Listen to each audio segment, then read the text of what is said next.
Now, in our poll this week, we asked if you felt the world was overpopulated. After all, we're told it often enough. So let's see if the public have bought the sales pitch. It seems not. Only 17% of you believe it is, with 83% believing there's more than enough to go around. We asked for a comment, and here are just a few. It's just a ride says, overpopulated with NPCs, yes. Disregarding that fact, no. I'm assuming he means non-player characters. Guy Middleton, no. And as we get more advanced, food and energy will not be an issue. It would not be an issue now if money was not involved. We will hit 10 billion and then slowly start to drop. Countries that now have 8 children, as they get richer, will have far less. Underpopulation is the worry. Colin, I say no, but there is a but. We cannot continue to consume as we do. How many cars fill with fuel every second? It's unsustainable, but we can build better technology, not green agenda bullshit, but better, cleaner technology, better systems, less waste, working together world over. Roger Leam, overpopulation is a myth, and if we change the way we live, a cabal construct, there will be enough of everything for all. Northalinway, if I've said that right, there's room for all. It's mismanaged. Take the power away from the corporations and let people manage the environment. Water can irrigate deserts. Affordable housing is available. No more politicians, greedy companies. Power back to the people. Ed, it's overpopulated with eugenicist billionaires who think they know what's good for everyone else and see the world as their property. It's hard to disagree with that. Brian Badonde, you could give everyone in the world 1,000 square foot each and would all fit in the state of Texas. The world is not overpopulated. It has an unhealthy amount of psychopaths telling us that it is, though. Captain Caveman, the world is overpopulated by reptilian mind-dominated greedmongers who think they own every resource on the planet and control every person on it as well. Thank you very much for that. As usual, we took to the streets and we asked what you thought. Do you think the world is overpopulated? I think there are lots of areas in the world that a lot of people aren't in, and so lots of areas in the world are overpopulated, but if people travel more, then it won't seem that way. We have wars, so I think that keeps it under control for bizarre reasons. There's always either something happening, an earthquake or something like that, so it always seems to keep the population. So yes, we probably have peaks and troughs sort of thing, but there's always something happening in the world. As you say, Ukraine at the moment. Yeah. People are being killed over there. We've just had an earthquake in Lebanon sort of thing. So yeah. So I don't think it's overpopulated, no, because I think it seems to control itself. Yes. The population, but it's what we do with the resources that's the problem. I think we're in danger of reaching that point, and I think we should seriously consider what we do. But again, people have a right to choose how many children they want. It's how do you persuade people, and I don't think that's a government thing. I think that's an individual choice. Whether people have children or not, it's their choice. It's getting a bit crazy, isn't it? The whole flipping world, not just this country, it's everywhere. You'd be surprised what's going on in the world today. It's just absolutely mad. There are parts of the world that do have overpopulation, but I feel like it shouldn't affect the world too much, but in the future it may affect it. No, but I think it needs to be a little bit better organised, if you know what I mean. But no, I don't think it's overpopulated yet. I think it can come to the point where it could be, but at the moment, no. Yes, in some sort of way. Yeah. Don't know. But I guess everyone has the chance to live and do whatever they please. Yeah. So. Nah, there's never enough people. Yeah, more people the merrier.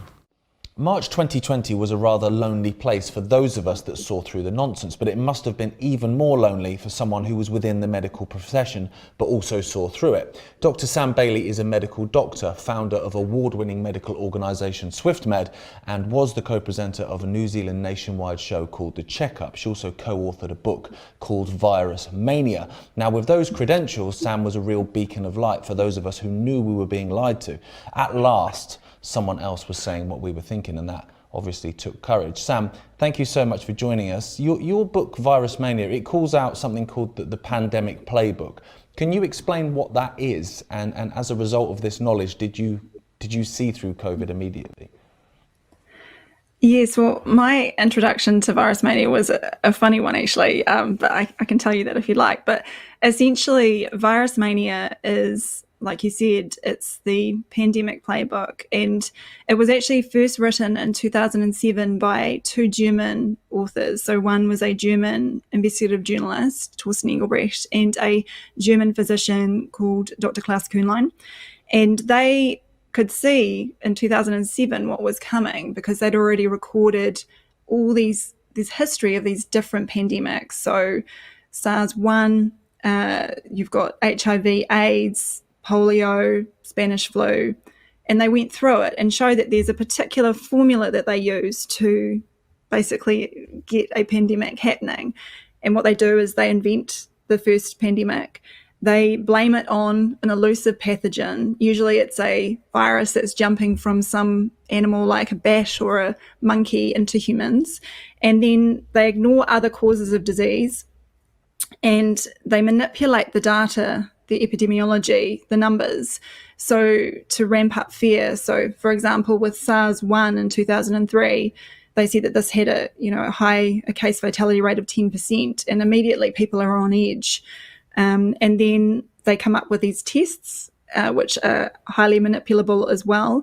And then all roads usually lead to vaccines. So it's this interrelationship between big pharma, governments, the media, and the innocent populace who just go along for the ride and don't realise that they're caught up in the germ theory nonsense.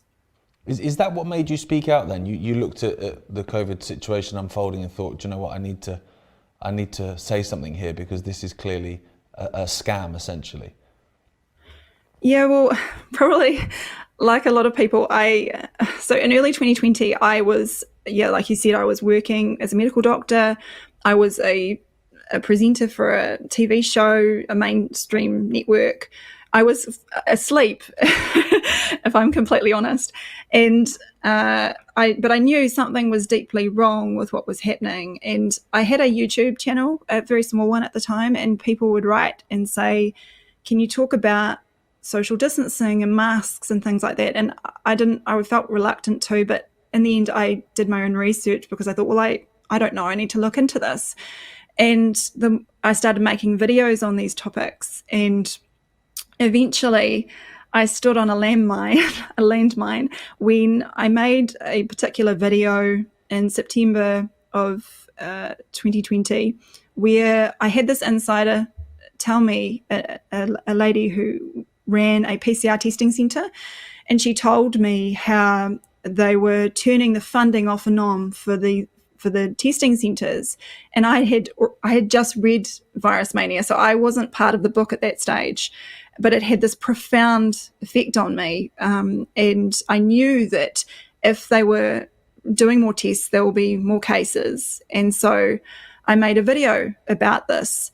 And in this specific video, the vaccines weren't available yet. And I said I didn't want to have a vaccine if and when it came about. And within 2 weeks, I had the lawyer call me from the TV show telling me to take the video down. And I said that I wouldn't because I didn't want someone controlling my speech. And then they said, well, just take the bit about the vaccines out, and I'm like, no. And so I got fired. I got told from a job that I'd had for 12 years not to come in anymore. And then I got investigated by the medical authorities in New Zealand. They said that they didn't want me talking about COVID-19 in any social media. And at that time, it was New Zealand elections were just about to happen. And I knew that this was political, that this was very well coordinated, that I had a fact-checking piece about me done. And then 2 weeks later, my life changed because the author of Virus Mania, he didn't even know I'd read the book. I was the biggest fan in the world of Virus Mania. And he said, would you like to interview Dr. Kuhnlein on your channel? And I said, I'd love to. And we hit it off. And he asked me, would I like to be part of the latest edition? And I said, yes, that would be incredible. And so from there, things changed, but it took me on this completely new path, which I'm so grateful for. I remember those videos, and they made a massive difference to a lot of people, because what I saw a lot was you would have activists and people speaking out about what was going on, but essentially the establishment, pretty much here at least, would find it almost quite easy to dismiss them, because you go, well, what's your medical background? Are you a scientist? No, we'll shush them back in your box, sort of thing. But they can't do that with you. So you're obviously harder to dismiss, harder to attack. Is that then why you think maybe they were just so desperate to silence you, because you were waking a lot of people up? Yeah, of course. I think it's very controlled, and I mean, it's funny you say that, because people tell me that I'm not a virologist, so I can't comment on these things. And I'll admit, I didn't know anything about virology in early 2020. I just knew what I'd been taught at medical school. But it's something that probably 99% of doctors don't understand, because they don't understand the language, what it is, what the scientific papers actually mean, what they're saying. So yeah, I think they were actually quite afraid of me. And it's this strange world, because you don't really realize how much of an impact you're having on people.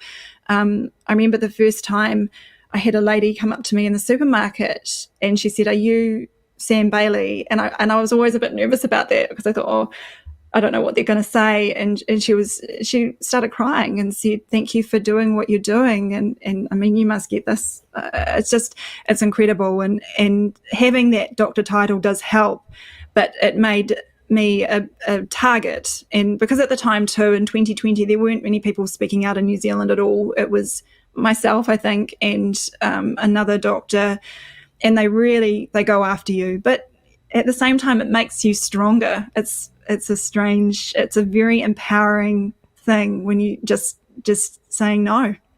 Absolutely. There's nothing more powerful, I think, than speaking your truth anyway. It's a wonderful thing. It'd be great if some politicians would learn how to do that. It's funny that they say, you're not a virologist, but they will happily accept the word of psychologists on their TV bulletins on the daily, telling them how to behave. It's very strange. Here, the COVID narrative is kind of slowly ramping up a bit. Again, there's more tests going on, so there's more cases. What do you think that's about? Do you think they're going to relaunch COVID maybe coming into autumn or winter? Yeah, well, you're in a very different situation, because in New Zealand, for example, COVID hasn't stopped. We've had it's really interesting thinking and knowing about what's happening overseas and what's happening for us, because in early 2020, we had an extremely harsh lockdown. I mean, we were copied China essentially, and we couldn't do anything. And that lasted for a month. But then we never had masks until sort of middle of 2021 at all. So when you'd see footage of, the UK, America, people wearing masks, everyone, the real kind of vitriol that people would give each other for not complying with the orders. We didn't really have that. But now we've got mask mania in New Zealand, so it's different. But in the UK, I can see, this is going to be rolling pandemics. I think one thing that I've really come to appreciate more recently, I interviewed John Rappaport, and he mentioned that viruses are the ultimate cover story, and they are, because they cover what's happened in the past, and they can cover anything leading into the future, their future plans. So I don't see pandemics stopping, and I'm talking about these are fake pandemics. It's not been caused by some pathogen. So whether it's COVID ramping up, monkeypox, Marburg, it's a way of controlling people and controlling them through fear. Absolutely. And I think you can probably throw, certainly in Europe, you can throw Ukraine into that, and you can throw climate change into that. The end result is fear, like you say. What do you think their end goal is for this? Obviously, is it... Because people say it's about money, and I look at people like your Bill Gates and whatever, and they've got so much money. I can't help but think it's more than cash that they're invested in. Yeah, I mean, it's how far do you want to go? But I've looked into this as well, and it is like that. I think it's really sinister. I think it's for horrible things for controlling the population. The globalist cults, they want us as slaves in every way. So I think, these agendas are in play in 2030. It's all, I think, coming to that control of through us with the the central digital currency. It's so that we can live and be their slaves, I guess. But I really don't see that happening. No, I don't either. I'm very optimistic, actually, that the people won't have it. It's certainly the case here in the UK. They push the UK. I find with British people, well, more kind of English people, because I am English, so I know English people better, is that they will take quite a bit of kind of, abuse, basically, and you're almost thinking, come on, but then you get to a point, and in the end it's like, no. And that's what happened here, and that's why these COVID rules disappeared, because they pushed English people too far. How do you kind of stop this sort of stuff taking over your life? Because I think this, and I've been asked this, and I'm quite a difficult way to, I'm not sure how to answer it sometimes, but it can be all-consuming, isn't it? Especially if people are looking to you as this kind of beacon of light, which you obviously are to so many people. How do you kind of switch off from it, or do you not? Do you know, I found this, like I say, you become more and more resilient. I found, like, initially when I was, literally it was 2 weeks of just smear articles and slander, and you're like, oh my gosh, this is full on.